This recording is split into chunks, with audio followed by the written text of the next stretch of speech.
안녕하세요. 2020년 9월 17일 목요일 아침입니다. 오늘도 하나님 아버지께서 주시는 은혜가 우리에게 가득하기를 소원합니다. 기도하겠습니다. 사랑과 은혜가 많으신 하나님, 오늘도 주님의 말씀으로 소망이 생기고 힘을 얻는 그런 귀한 시간 되게 하여 주시옵소서. 예수님 이름으로 기도합니다. 아멘. 여러분, 지난밤에 잘 주무셨나요? 오늘은 예레미야 32장 36절에서 44절 말씀을 함께 묵상해 보길 원합니다. 하나님께서 예레미야가 이해할 수 없는 그런 명령을 예레미야 삶에 하셨죠. 그 명령을 하신 이유에 대해서 지금 말씀을 하고 계십니다. 너희가 지금은 비록 상황이 이렇게 절망적이지만 또 나에게 버림을 받는 것 같지만 나의 사랑으로 내가 기쁨으로 너희를 다시 회복시켜주고 또 일상을 회복시켜주겠다 하는 그런 약속이 되어져 있는 그런 부분입니다.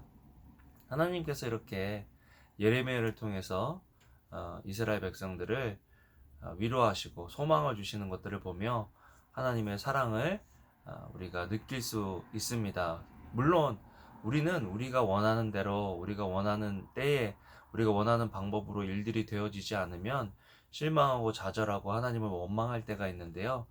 우리가 신앙생활하면서 기억해야 될 것은 하나님의 때에 하나님의 방법으로 하나님께서 하시도록 우리가 하나님께 그 왕되심을 인정하고 하나님께 온전히 맡겨드리는 것이 신앙인으로서 해야 될 일이다라는 것을 오늘 본문을 통해서 보게 됩니다.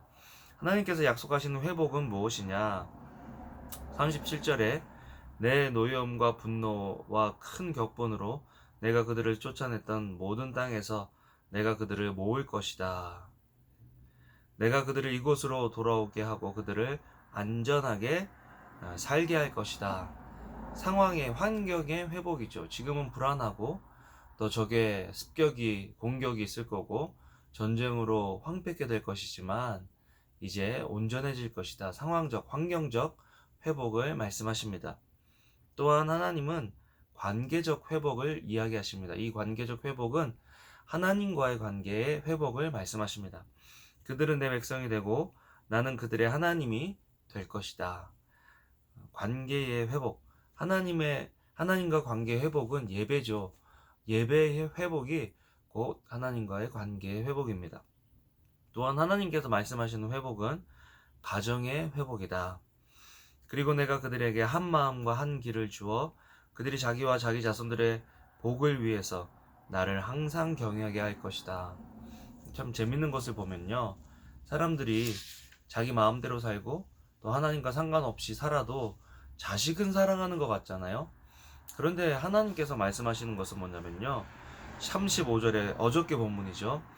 그들은 흰놈의 아들 골짜기에 바알의 산당을 짓고는 자기 아들들과 딸들을 불 속으로 지나가게 해 몰렉에게 바쳤다. 여러분, 이 몰렉이라는 것은 돈의 신입니다. 돈. 우리가 성공을 위해서 아내와 또는 남편과 자녀와의 그 관계도 소중히 여기지 않고 그 돈 벌고 성공하는 일에만 막 집중하며 살아가는 우리의 모습, 현 사회의 모습을 너무나 잘 보여주고 있다는 것이죠. 하나님을 경외할 때 진정으로 가족이 하나 된다라는 것입니다. 공동체가 하나 된다라는 것입니다. 근데 이게 참 어떤 결과인 것 같아요. 하나님과의 관계가 회복되고 하나님과의 관계가 회복됨으로 가정 내 또 사람들과의 관계가 회복된다. 우선순위의 삶을 살아야 한다는 거죠. 너희는 먼저 그의 나라와 그의 의를 구하라. 그러면 이 모든 것을 너에게 더하신다. 예배의 중심적인 삶을 살 때 우리 삶의 관계적인 것들 또 우리 삶의 다른 외적인 것들도 회복된다라는 것을 하나님께서 말씀하시죠. 또한 40절에 보면 언약의 회복입니다. 하나님께서 언약을 다시 새롭게 해주시고 새 언약을 주신다라는 거죠. 여러분, 결국 이 새 언약은 예수님을 말씀합니다.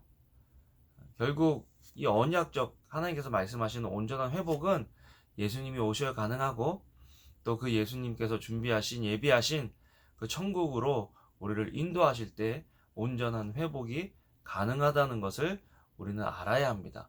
성경에서는 온전히 회복된다 그랬는데 나는 왜 이렇게 힘들어? 이렇게 생각할 수도 있잖아요. 예레미야에서 보면 하나님께서 말씀하시는 회복이 정말 70년 후에 이렇게 회복될 것 같은데 또 그들의 현실을 보면 그렇지 않거든요. 저도 참 궁금했어요. 그런데 오늘 말씀을 묵상하면서 진정한 회복은 예수님을 통해서 오는 것이고 또 천국에서 그 온전한 회복을 우리는 경험하게 된다라는 것입니다. 여러분, 오늘 예레미야 말씀을 통해서요, 우리가 기억해야 될 것은 절망 중에도 소망해야 한다는 거죠. 왜요? 그 절망을 심판을 약속하신 하나님께서 또한 소망을 회복을 약속하셨기 때문입니다. 중요한 것은요, 우리가 그냥 아무런 생각 없이 이런 상황을 겪고 있는지, 아니면 하나님의 말씀 속에서 이런 상황들을 겪고 있는지 우리 자신을 점검해 보면서, 혹시 우리가 절망 속에 있다면 하나님의 말씀으로 회복되어지는 그런 하루 되면 좋겠습니다. 지금 코로나 블루라고 해서 많은 사람들이 기쁨이 없고 우울하고, 심지어는 의욕이 없으며 죽고 싶다 그런 생각이 드는 사람들도 참 많은데요. 여러분, 기억하세요. 하나님은 기쁨의 하나님이십니다. 소망의 하나님이십니다. 우리 하나님을 온전히 소망하고 또 하나님께서 주시는 기쁨으로 오늘 하루를 살아가기를 주님의 이름으로 소원합니다. 기도하겠습니다. 사랑과 은혜가 많으신 참 좋으신 하나님, 오늘도 주님의 은혜 보좌 앞에 나왔습니다. 절망 중에도 소망케 하시는 주님의 말씀을 붙잡고 오늘 하루를 살아갈 수 있는 저희들 되게 하여 주시옵소서. 감사를 드립니다. 예수님 이름으로 기도합니다. 아멘. 아멘. 여러분, 오늘도 좋은 하루 되시고요.